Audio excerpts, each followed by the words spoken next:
Hello বন্ধুরা, আসসালামু আলাইকুম। স্বাগতম জানাচ্ছি সবাইকে। তো বন্ধুরা, আজকে চমৎকার একটা আমের আচার রেসিপি নিয়ে চলে আসলাম। তো এই রেসিপিটা কিন্তু খুবই মজার একটা রেসিপি। সব সময় এই আচারটা খেতে অনেক ভালো লাগে। তো বন্ধুরা, এই আচারটা তৈরি করার জন্যে আমি এখানে আম নিয়ে নিয়েছি, কাঁচা আম, এবং সঙ্গে নিয়েছি একটি লেবু। তো আমি এখানে হাফ কেজি পরিমাণ আম নিয়েছি। তো হাফ কেজি পরিমাণ আমের জন্য একটা লেবু, 1 কেজি পরিমাণ নিলে সেখানে 2টা লেবু, রসালো লেবু নিতে হবে। তো বন্ধুরা, আমগুলোকে প্রথমে ভালো করে ধুয়ে নিয়ে ছিলে নিতে হবে। ছিলে নেওয়ার পরে আর ধুয়ে নেওয়া যাবে না। আশা করছি আপনারা বুঝতে পেরেছেন। তো আমি আমগুলোকে ছিলে গোল গোল করে কেটে নেব, দেখিয়ে দিচ্ছি। আর এখানে আমি মশলা নিয়ে নিয়েছি। তো আমার এখানে যে মশলা লাগছে আমি একবারে গুছিয়ে নিয়েছি। এখানে আমি নিয়ে নিয়েছি শুকনো মরিচ, নিয়ে নিয়েছি গরম মশলা। গরম মশলা বলতে এখানে দারচিনি, এলাচ, লবঙ্গ, গোলমরিচ রয়েছে। তারপরে আমি তেজপাতা নিয়ে নিয়েছি, গোটা জিরা, গোটা ধনিয়া নিয়ে নিয়েছি, গোটা মৌরি, এবং নিয়ে নিয়েছি 5 ফোড়ন। তো বন্ধুরা, আমার যতটুকু পরিমাণ আম তার উপরে নির্ভর করে আমি এখানে মশলাটা নিয়ে নিয়েছি। তো আপনারা যদি তৈরি করেন তো সেই অনুযায়ী আপনারা বাড়িয়ে কমিয়ে নেবেন মশলার পরিমাণটা। আশা করছি বুঝতে পেরেছেন। তো এখন প্রথমে আমি আমগুলোকে ছিলে কেটে নেব। তো বন্ধুরা, আমগুলো একদম শক্তপোক্ত হয়ে গেছে, যার জন্য কিন্তু আমি গোল করে কাটতে পারিনি। ঠিক এভাবেই কেটে নিয়েছি এবং আটিগুলোকেও নিয়ে নিয়েছি। তো এখন আমি এর ভেতরে লেবুর রসটা অ্যাড করব। তো দেখুন, এখানে লেবু ফালি করে নিয়েছি। একটা লেবুর রস সম্পূর্ণ চিপে দিয়ে দেব।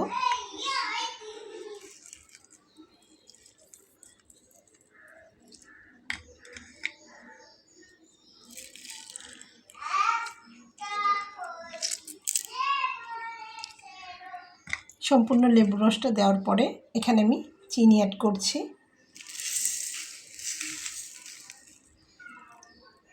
বন্ধুরা, আমি এখানে লেবুর রস আর চিনিটাকে খুব ভালো করে একটা চামচ দিয়ে মাখিয়ে এর সঙ্গে নিয়ে নিচ্ছি।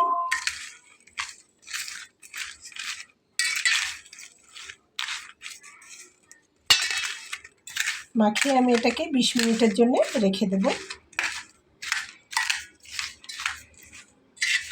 টক মিষ্টি ঝাল ঝাল আমি যতটুকু পরিমাণের আচার এখানে নিয়েছি, এটা খেতে বড়জোর এক বেলার ব্যাপার, কারণ অনেক মজার হয় এই রেসিপিটি। আপনারা যদি বছরব্যাপী এটাকে সংরক্ষণ করতে চান তৈরি করে রেখে, তাহলে অবশ্যই ভিনেগার ব্যবহার করবেন নামানোর আগে। আর নর্মালি খেতে চাইলে সেটার আর প্রয়োজন হবে না। তো লেবুর রস আর চিনি দিয়ে এভাবে রেখে দিচ্ছি আমি 20 মিনিটের জন্য। তার ভেতর থেকে পানি ছেড়ে দেবে এই সময়ের মধ্যে। আর এর মাঝেই আমি মশলাগুলোকে রোস্ট করে নেব বন্ধুরা। তো চলুন দেখে নেওয়া যাক। বন্ধুরা, আমি এখানে একটা ফ্রাই প্যান দিয়ে নিয়েছি। তার ভেতরে আমি এখানে শুকনো মরিচ দিয়ে নিচ্ছি, আর আমি এখানে তেজপাতা দিয়ে নিচ্ছি। এই দুইটাকে আমি আগে একটু ভেজে নেব। বন্ধুরা, তেজপাতা আর শুকনো মরিচটা কিন্তু ড্রাই রোস্ট হতে একটু সময় লাগে। আর আমি সবগুলো মশলাকে একসঙ্গে দিব না।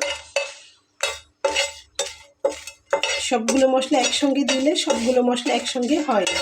কিছু কিছু মশলা রয়েছে যেগুলোকে ফ্রাই করতে একটু সময় লাগে, মুচমুচে হতে সময় লাগে। তো এই পর্যায়ে আমি এখন গরম মশলা দিয়ে নেব।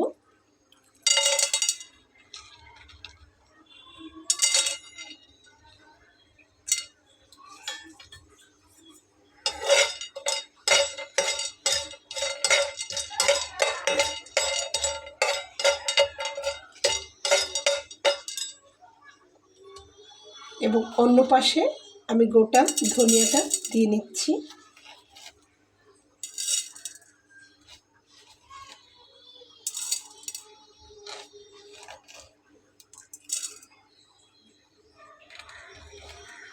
দিয়ে নিচ্ছি মৌরিটা, দিয়ে নিচ্ছি গোটা জিরা। এগুলোকে আমি এই সাইড থেকে আলাদা করে ভেজে নেব।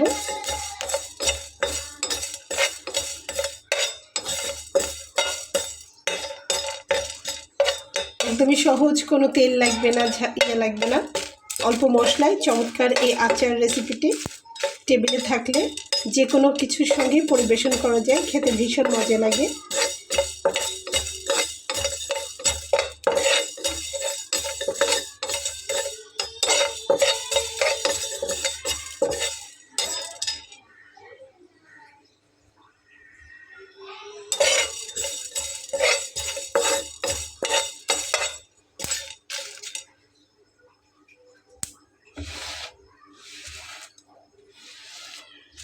তো বন্ধুরা, সব শেষে আমি এখানে দিয়ে নেব 5 ফোড়ন।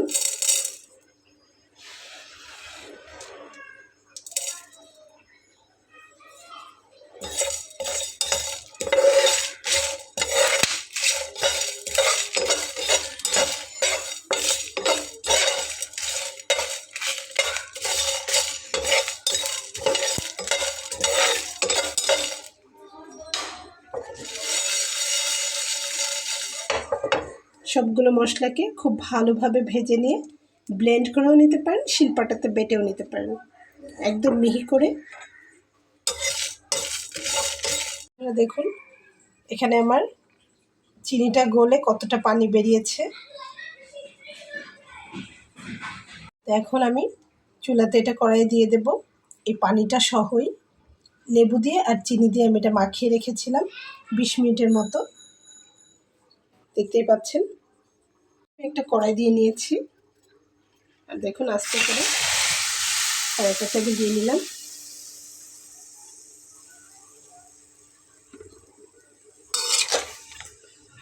আর এটাকে আমি এই পানি দিয়েই এভাবে আলগা করে সিদ্ধ করে নেব। বন্ধুরা দেখুন চিনির শিরাতেই কিন্তু এটা ভালোভাবে সিদ্ধ হচ্ছে, এটা ঢেকে দেওয়ার কোনো প্রয়োজন নেই। তো চুলার আঁচটাকে মিডিয়াম ফ্লেমে রেখে এভাবেই সিদ্ধ করে নিলে হবে। তো এই পর্যায়ে এসে আমি এখানে অল্প একটু হলুদ অ্যাড করে দিচ্ছি কালারটা সুন্দর আসার জন্য, করে দিচ্ছি একটু লবণ। তো বন্ধুরা আমগুলো একদম শক্ত হয়ে গেছে, যার কারণে কিন্তু আমি আটিগুলোকেও নিয়েছি, আপনারা চাইলে আটিটা ফেলেও দিতে পারেন। আর এটা যেহেতু আমি একদম অন টাইমের জন্য রেসিপিটি তৈরি করছি, অর্থাৎ আমি এখন তৈরি করছি, আমার আজকে দিনের ভিতরেই খাওয়া হয়ে যাবে। তো আপনারা যদি এটাকে দীর্ঘ সময়ের জন্য করে রেখে দিতে চান তাহলে কিন্তু এই সময় এসে এর ভেতরে ভিনেগার অ্যাড করতে হবে। তো আমি সম্পূর্ণ সিরাপটাকে শুকিয়ে ফেলবো না, আর 5 মিনিটের মতো আমি জাল করে নেব। তো বন্ধুরা দেখুন এই যে এখানে মশলাটাকে কিন্তু আমি ব্লেন্ড করে নিয়েছি, মশলাটা এখন আমি ওর ভেতরে অ্যাড করে দেব।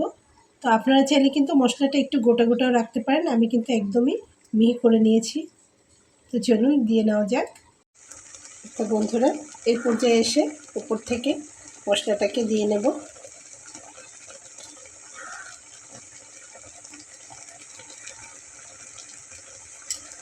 দিয়ে একটু মিলিয়ে দেব।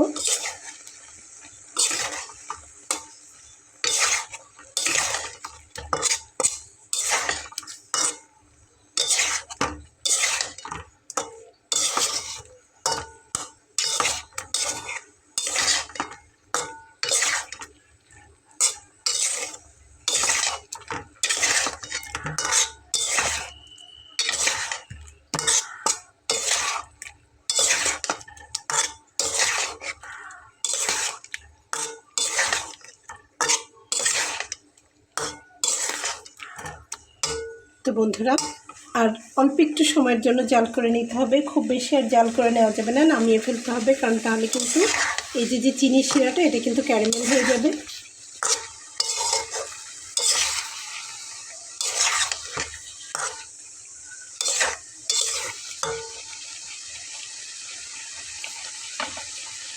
তো আমি এখানে হাফ কেজি পরিমাণ আম নিয়ে নিয়েছি, আর তাতে আমি 1 কাপ পরিমাণ চিনি দিয়ে নিয়েছি, এবং এখানে 5টা শুকনো মরিচ আমি ব্যবহার করেছি। আমটা কিন্তু টক, তো টক ঝাল মিষ্টি একটা ফ্লেভার কিন্তু এটাতে তৈরি হবে। তো আমি এখন নামিয়ে ফেলছি, তৈরি হয়ে গেছে। তো বন্ধুরা দেখুন আমার আচারটা কমপ্লিট হয়ে গেছে, আমি এইভাবেই টেবিলে পরিবেশন করব। তো এটা খেতে হবে আর আঙুল চেটে পুটে খেতে হবে বন্ধুরা, দারুণ মজার। আশা করছি দেখেই বুঝতে পারছেন, খুবই লোভনীয়।